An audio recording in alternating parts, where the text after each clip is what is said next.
This is a set of seat covers, seat frames, seat foams for the Triumph TR6 1970 to 1972-73 era. These are for the non-American style seats, so CP above 50,000. They're reclined, but they didn't have headrests.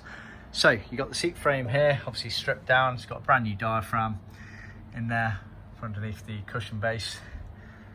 The webbings there haven't been replaced yet. We do supply a webbing kit here. The webbing kit we supply is not pre-cut to length. We do 6 meters, which is ample for 2 seats. We do not supply the fixings. You should reuse your old fixings, or there are aftermarket ones available.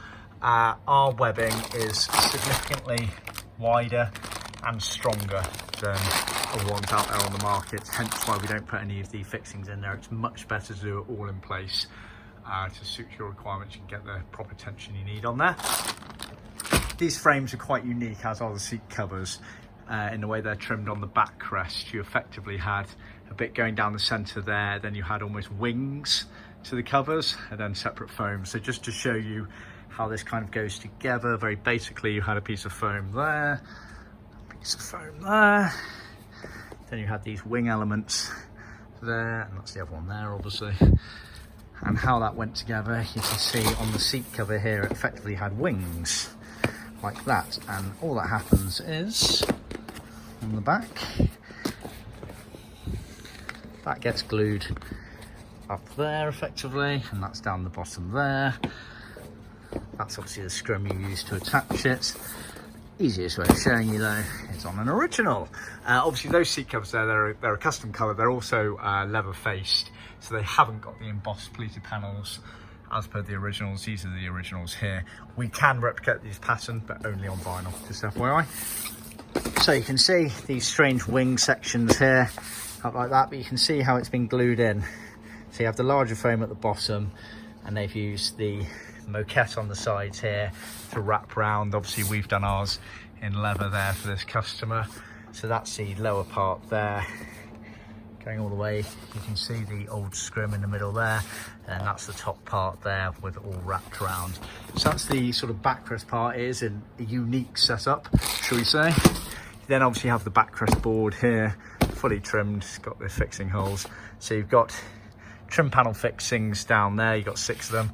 Then you have a unique fixing clip up there basically, and that you can see goes onto the back here if I spin this around. So you have the fixing holes here. It's also worth noting, as part of our seat cover set, you get these wooden hardboard pieces which effectively sit inside like that, as you can see. So that is the backrest.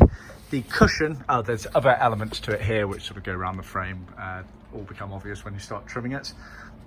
The cushion, a bit more straightforward, very similar to other TR6 seat cushions, so not too untoward, but this is an original, as you can see here. It's got all the foam. These are obviously moulded foams. You can see how the scrims go down the side here and round. It's all glued in place, but you've got a retaining scrim there as well, going all the way around.